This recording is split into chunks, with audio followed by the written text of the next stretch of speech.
मैं आ चुका हूँ वापस मॉन्स्टर अप के चैनल पर और आज मैं लपेटा मारने वाला हूँ एपिसोड 7 से लेकर 15 तक। जिन्होंने मेरी एपिसोड 1 से लेकर एपिसोड 6 तक लपेटने वाली वीडियो नहीं देखी वो लोग यहाँ आई बटन पर क्लिक करके इससे पहले वाली वीडियो देख सकते हैं। फिलहाल हम आज की वीडियो शुरू करते हैं। एपिसोड शुरू होता है जी मैन और ज़ॉम्बी बुड्ढे की लड़ाई के साथ, जहां जी मैन एक पावरफुल लेजर मार के ज़ॉम्बी बुड्ढे के खोपड़े को 2 हिस्सों में फाड़ देता है। बट अनफॉर्चुनेटली ये बुड्ढा मरता नहीं है क्योंकि ये अपने आप को हील कर सकता है और फिर ये बुड्ढा और ये चुंबक दोनों मिलके जी मैन को मारने लगते हैं। फाइनली जी मैन को बैकअप की जरूरत पड़ती है और कैमरामैन X18 बंदूक को जी मैन के कोर में फेंक देता है, जिसको जी मैन की बॉडी एक्सेप्ट कर लेती है और मॉडिफाई होने लगती है और अपग्रेड होकर जी मैन बन जाता है जी मैन साइबॉर्ग। लेकिन ये अपग्रेड सिर्फ थोड़ी देर के लिए रहेगा क्योंकि X18 की बैटरी और जी मैन की एनर्जी खत्म होते ही जी मैन पहले जैसा नॉर्मल हो जाएगा। लेकिन फिलहाल तो ये अपग्रेड हो चुका है और क्या मस्त फूफा करके धुलाई कर रहा है इस चुंबक और बुड्ढे की। बुड्ढे का ईगो तो इतना ज्यादा हर्ट हो जाता है कि ये टेलीपोर्ट होकर भाग ही जाता है। ये आया भूरी। जिसके बाद जी मैन की एनर्जी खत्म हो जाती है और X18 बंदूक वापस आ जाती है, जिसको इस्तेमाल करके कैमरामैन चुंबक वाले टॉयलेट को मारने ही वाला होता है। लेकिन तभी टकलू टॉयलेट उसे रोक देता है और जी मैन इस चुंबक को पकड़कर बेस की तरफ ले चलता है ताकि इसके खून के सैंपल लेकर एक एंटीटोड बना सके। जिसके बाद हम एक कैमरामैन को देखते हैं जिसकी हालत कुछ सही नहीं लग रही, लेकिन तभी ये ठेंगा दिखा देता है, यानी फिलहाल ये ठीक ही है। जिसके बाद अचानक से जमीन में से बहुत सारे हाथ बाहर आने लगते हैं और हम देखते हैं एक नया सीन जिसमें छत पर खड़ी एंटिटी को नजदीक से दिखाया जाता है, जिसकी शक्ल तो हमें नहीं दिखाते लेकिन हमें ये पता चल जाता है कि इसके पास मल्टीवर्स में ट्रेवल करने की सुपर पावर्स हैं। और फिर हम इस सीरीज में क्लॉकमैन को पहली बार देखते हैं। जिसके बाद अगले एपिसोड में टीवी वुमेन उस क्रियो को बचाकर एक शहर के छोटे से हिस्से में ले आती है, जिसके चारों तरफ एक एनर्जी बैरियर बना हुआ है ताकि ज़ॉम्बीज को दूर रख सके। यहाँ घूमते हुए हमें टाइटन स्पीकरमैन भी नजर आता है और फिर हम देखते हैं एक फुल्ली डिफेंसिव फैसिलिटी जहाँ टीवी वुमेन कैमरामैन से X18 बंदूक ले लेती है और कैमरामैन दूसरे केबिन में मौजूद टीवी मैन को वायरस वाली पेनड्राइव पकड़ा देता है, जिस पेनड्राइव को टीवी मैन अपने कंप्यूटर में लगाकर खोलने की कोशिश करता है। लेकिन ये पेनड्राइव वायरस को फिर से फैला देती है और जो कैमरामैन थोड़ी देर पहले ठेंगा दिखा रहा था वो भी ज़ॉम्बी बनकर टीवी मैन के ऊपर हमला कर देता है। कैमरामैन बचते बचाते जल्दी जल्दी उस फैसिलिटी से निकलने की कोशिश करता है। रास्ते में इसके ऊपर काफी ज़ॉम्बीज हमला करते हैं, लेकिन ये एक मरे हुए कैमरामैन का जेटपैक लेकर छत पर चढ़ जाता है, जहां से हम देखते हैं कि टाइटन स्पीकरमैन भी इन्फेक्ट होने लगा है और इन्फेक्ट होने से पहले खुद को मारने की कोशिश करता है ताकि इन्फेक्ट होने के बाद ये अपने दोस्तों पर हमला ना कर पाए। लेकिन अनफॉर्चुनेटली ये इन्फेक्ट हो ही जाता है और फिर एक नया सीन दिखाया जाता है जिसमें एक ज़ॉम्बी टीवी मैन को मारने ही वाला होता है, लेकिन तभी वो रुक जाता है और टीवी मैन ऐसे खड़ा होता है जैसे ये सब कुछ ऑलरेडी प्लान्ड हो, क्योंकि इन रियलिटी ये सब कुछ एक प्लान ही है। जिसके बाद ये टीवी मैन टेलीपोर्ट होकर SCP-049 के पास चला जाता है जो कि सभी ज़ॉम्बीज को कंट्रोल कर रहा था और फिर ये SCP टीवी मैन को कुछ एबिलिटीज देता है, शायद अब ये भी ज़ॉम्बीज को कंट्रोल कर पाएगा। जिसके बाद अगले एपिसोड में टाइटन स्पीकरमैन पूरी तरह इन्फेक्ट हो चुका है और अपने दोस्तों पर हमला करने लगा है, लेकिन इसे रोकने के लिए जी मैन साइबॉर्ग फुल्ली चार्ज होकर आ चुका है। टीवी वुमेन तभी मैसेज करती है कि टाइटन स्पीकरमैन को जान से ना मार के उसे बेहोश करना है। जी मैन साइबॉर्ग कहता है ठीक है जी, हो जाएगा, और फिर ये दोनों आपस में लड़ना शुरू कर देते हैं। और एक बात तो कहनी पड़ेगी, मॉन्स्टर भाई ने जी मैन साइबॉर्ग को काफी तगड़े मूव सिखाए हैं। I mean, इन पंचेस का कॉम्बो देखो यार कितना स्मूथ है। आर्केन का बहुत ही बढ़िया रेफरेंस लिया है और रॉकेट्स को पकड़कर हाथों में फोड़ना, ब्रो इस यूनिवर्स का जी मैन सबसे ज्यादा औसम है। जिसके बाद लड़ाई में ही टाइटन स्पीकर ज़ॉम्बी अपनी बीम से एनर्जी बैरियर को तोड़ देता है और सारे ज़ॉम्बीज अंदर आने लगते हैं। जिसके बाद कैमरामैन और टकलू टॉयलेट बड़ी मुश्किल से बचते बचाते प्लेन तक पहुंचते हैं, जिनको SCP-049 जमीन पे खड़ा घूर रहा था। फिर हमें एक मैग्नेटिक माइन का नजारा दिखाया जाता है जहां पर टाइटन टीवी मैन और टाइटन कैमरामैन बुरी तरह फंसे हुए हैं। इनको यहाँ किसने फंसाया वो तो भविष्य में ही पता चलेगा।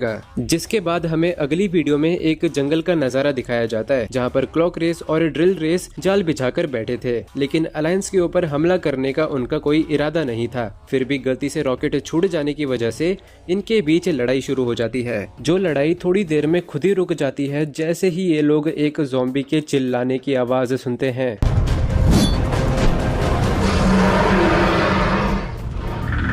एक आरी वाला टॉयलेट इनके ऊपर हमला करके इन सभी को मारने लगता है। पीओवी कैमरामैन छुपने की कोशिश करता है लेकिन लकड़ी के टूटने की आवाज की वजह से फंस जाता है। ये टॉयलेट कैमरामैन के ऊपर हमला करने ही वाला होता है कि तभी कोई इस टॉयलेट को टाइम फ्रीज कर देता है, जो कि कोई और नहीं अपना क्लॉकमैन ही है। जिसके बाद अगले एपिसोड में ये सभी साथ मिलकर काम करने लगते हैं। छोटे मोटे ज़ॉम्बीज इनके ऊपर हमला करने लगते हैं, जहां हमें SCP-049 की एक और झलक देखने को मिलती है और थोड़ी ही देर में आरी वाले टॉयलेट का फ्रीजिंग टाइम खत्म हो जाता है और वो कैमरामैन के ऊपर हमला करने को दौड़ता है। लेकिन तभी जी-मैन साइबॉर्ग एक फ्लैशी एंट्री मार के इस टॉयलेट को एक घुसंड मार के औकात दिखा देता है। जिसके बाद ये अपने राइट आर्म को एक गन में कन्वर्ट करके एक्सप्लोजिव्स ज़ॉम्बीज के ऊपर लॉन्च कर देता है। जिसके बाद इसकी एनर्जी खत्म हो रही होती है और आरी वाला टॉयलेट इसको एक जोर की पटकी देता है। लेकिन भाई जी-मैन भी कम थोड़े है, वापस आके 2 गुनी पावर से रट्टा मारता है खींच के, और ताकि ये फिर से परेशान ना करे इसलिए ये इसकी गर्दन पकड़ के उखाड़ ही देता है। जिसके बाद एक मिसाइल उड़ते हुए आती है और जी-मैन के मुंह पर लगती है, जो कि टाइटन स्पीकरमैन ज़ॉम्बी ने फेंकी थी।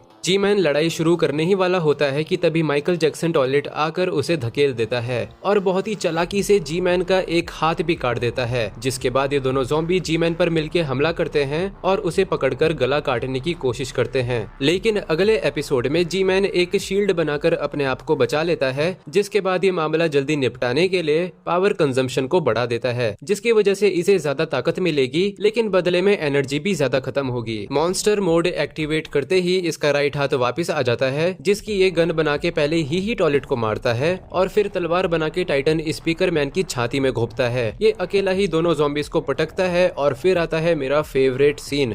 खुद ही देखो यार, ये बंदा एक एक्सप्लोजिव को रजनीकांत की स्टाइल में पॉप आउट करके अपने हाथों में लेता है और फिर उसके फटने का वेट करके एंड मूवमेंट पर स्पीकर ज़ॉम्बी के मुंह पर एक घुसंड मारता है। जिसके बाद ये अपने लेफ्ट हाथ को एक मॉन्स्टर क्लॉ बनाकर ही टॉयलेट के चेहरे में गाड़ देता है और फिनिशिंग टच देने के लिए उसके मुंह पे लेजर भी मार देता है। जिसके बाद स्पीकर ज़ॉम्बी हमारे कैमरामैन को खाने ही वाला होता है, लेकिन तभी जी-मैन आकर एक चमाट मारता है और उसे पीछे धकेल देता है। लेकिन तभी यहाँ SCP-049 आता है और जी-मैन पर हमला करने लगता है। बदले में जी-मैन भी पलटवार करता है और SCP भाग जाता है। जिसके बाद जी-मैन की एनर्जी खत्म हो जाती है और वो बेहोश हो जाता है। मौके का फायदा उठाकर स्पीकर ज़ॉम्बी जी-मैन को इन्फेक्ट करने की कोशिश करता है, लेकिन तभी टाइटन ड्रिलमैन एंट्री मार के उसे रोक देता है। जिसके बाद टाइटन स्पीकरमैन भाग जाता है और पीछे आता है ट्रेटर टीवी मैन, जो कि SCP के साथ मिला हुआ है। कैमरामैन समझ जाता है कि कुछ तो गड़बड़ है, क्योंकि इस टीवी मैन के ऊपर तो ज़ॉम्बी ने अटैक कर दिया था, फिर भी ये जिंदा कैसे है। कैमरामैन इसको शूट करने ही वाला होता है, लेकिन ये कहता है कि मैं मदद करना चाहता हूँ और मैप में दिखाता है कि टाइटन कैमरामैन और टाइटन टीवी मैन कहाँ फंसे हैं। जिसके बाद जी-मैन X-18 बंदूक को इजेक्ट कर देता है और एक ड्रिलमैन बेहोश पड़े जी-मैन को बेस 23 में भेज देता है और तभी वहाँ एक पोर्टल बन जाता है, जिसमें से एक म्यूटेटेड ज़ॉम्बी बाहर आता है और टाइटन ड्रिलमैन पर हमला करने लगता है। टाइटन ड्रिलमैन को भी गुस्सा आता है और इस ज़ॉम्बी की जीप काट देता है। जिसके बाद जमीन के नीचे ये पानी की तरह डाइव मारता है और डॉल्फिन की तरह उड़ उड़कर इस ज़ॉम्बी के घुसंड बजाता है। लेकिन आखिर में ये ज़ॉम्बी टाइटन ड्रिलमैन को पकड़ लेता है और कैमरामैन इस ज़ॉम्बी पर फायर करने ही वाला होता है कि तभी कोई बंदूक पर मारकर फेंक देता है और ज़ॉम्बी कैमरामैन को उठाकर खा जाता है। ये ज़ॉम्बी के मुंह से बाहर निकलने की कोशिश करता है, लेकिन आखिर में गिर ही जाता है। ज़ॉम्बी के पेट में जाते ही फ्लश होने लगता है और कैमरामैन ऑलमोस्ट डूबने ही वाला होता है। लेकिन तभी ये जेट पैक यूज करके ऊपर उड़ता है और बंदूक लेकर ज़ॉम्बी के पेट में छेद करके बाहर आ जाता है। जिसके बाद एक ही गोली में ज़ॉम्बी को ढेर करके अपने आसपास देखता है और ये इलाका दिखने में बिल्कुल स्कॉर्न के इन्वायरमेंट जैसा है, जो कि पर्सनली मुझे बहुत ही ज्यादा पसंद आया। जिसके बाद ये ज़ॉम्बी को फॉलो करते हुए गुफा में जाता है और एक पुलिस ज़ॉम्बी टॉयलेट को डिस्ट्रैक्ट करके एक चैम्बर में पहुंचता है, जहां बहुत सारे ज़ॉम्बी न्यूट्रल पड़े हैं और ये नजारा देखने में काफी क्रीपी है, क्योंकि एक हल्की सी आवाज और ये सारे ज़ॉम्बीज पीछे पड़ जाएंगे। खैर कैमरामैन चुपचाप यहाँ से निकल लेता है और रास्ते में इसे स्किबिडी टॉयलेट्स जेल में बंद मिलते हैं, जिन्हें ये बाहर निकालता है और तभी ज़ॉम्बीज आना शुरू हो जाते हैं। ये सब मिलकर ज़ॉम्बीज को ठिकाने लगाते हैं और फाइनली ये स्किबिडी X-18 बंदूक को यूज करता है, जिसको एक्सेप्ट करते ही ये भी एक साइबॉर्ग बन जाता है। जिसके बाद ये स्किबिडी साफ सफाई करके बाहर निकल ही रहा होता है कि इसके दोस्त को स्पीकर ज़ॉम्बी पकड़कर मार देता है, जिसके बेजान शरीर को देखकर साइबॉर्ग को आता है गुस्सा और फायर करके ज़ॉम्बी का लेफ्ट हाथ तोड़ देता है। जिसके बाद इस ज़ॉम्बी की इतनी फट जाती है कि इसे अपनी पंटर पार्टी बुलानी पड़ जाती है,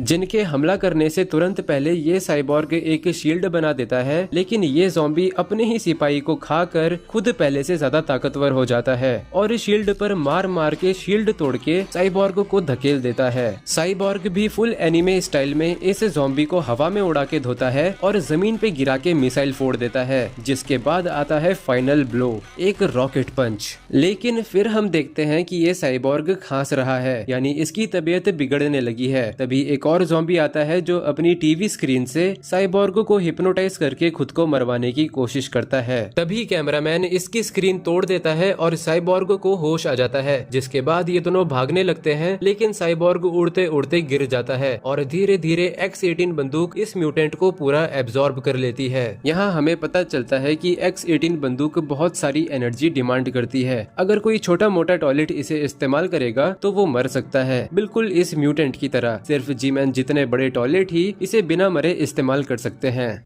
और इसी के साथ आज की वीडियो खत्म होती है। अगर पसंद आई तो लाइक, कमेंट और सब्सक्राइब जरूर करना। मैं मिलता हूँ आपसे अगली वीडियो में। धन्यवाद।